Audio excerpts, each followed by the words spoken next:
I was noticing in the reflection document, various opinions and I guess observations were set alongside one another with no real understanding, I guess, of the weight each one held within the whole body of bishops. So if one bishop just said, well, I think this, would that be included in the reflection document? Or one Indaba group out of however many there are? That's a difficult. Really the judgment on that is really with the listening group. They were drafting the document. Okay. They have raised this concern about how the weight is, that just because you say something, you get equal weight with the other 98% who said something different. That's the intent is not to do that. It's trying to reflect what the conference is up to.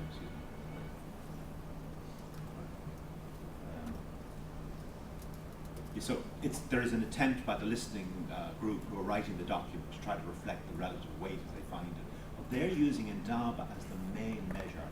They're also listening to what's happening at the hearings. They have the documents out of Indaba, which says I don't have or you don't have, and I don't know. So that's where they're really measuring where the mood of the conference is. Okay. Young Drake, Human Sexuality. The question on the reflections document, the page we had on the Human Sexuality discussion yesterday had a number of items and the options or possibilities of the future. Actually, two of the things that it said there was one for they think the fact that 110 wasn't going to be restated was a mistake, and this conference should do that. The other one talked about and the other one talked about a statement of where we are in relation to human sexuality. And that was listed in the reflection document as what they wanted. Will that happen? I'm not quite sure your question. I mean, there was, the archbishops have been saying, and I think the general mood of the conference is to say Lambeth 110. There's no point revisiting it. There's no mood for change on that. But there are people within the conference who would quite like to see an affirmation. I think that's reflected in the document. The second bit of what you're saying, I don't know why you follow what you're saying. Well, it's listed in a series of options. Is it options or a series of statements about the various ways in which people see the issue of human sexuality? No, I think it's an option.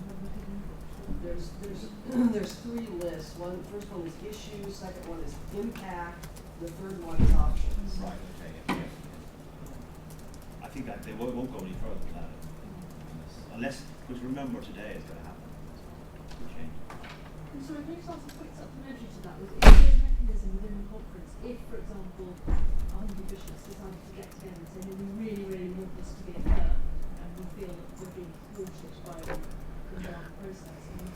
Could they do that? Is there movement within yes, there is. the process? But the way in which you do it is you test what you want to do within Indaba, because you're doing it within a microcosm of the conference.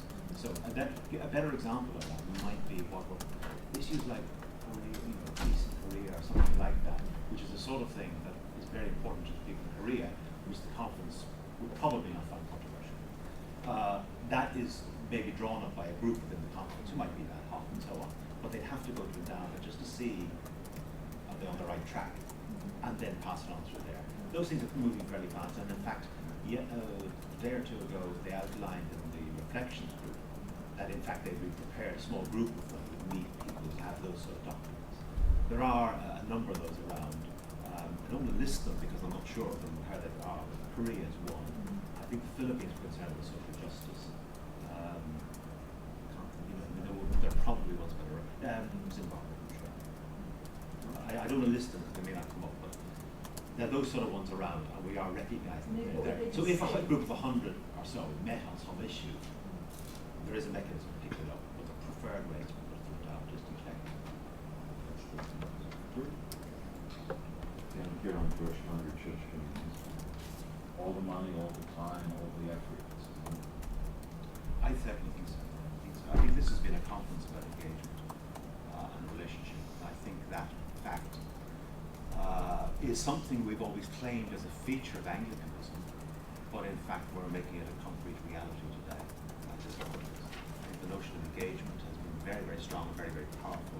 I think people on all sorts of issues feel they have really been heard, and they've also really listened.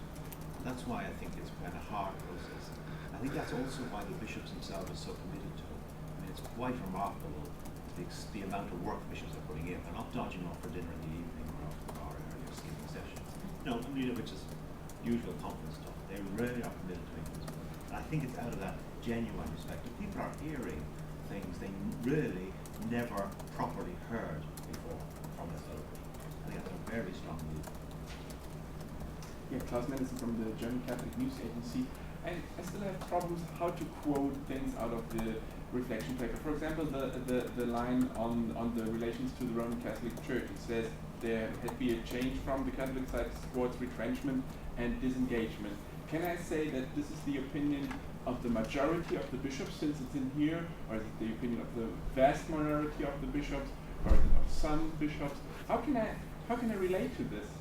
Well, I think if that statement is said, take that as an example, that's said, and there's no gloss put on it, but however a large number disagree with this, then I think you could accept that it is a significant majority, a vast majority, whatever it is.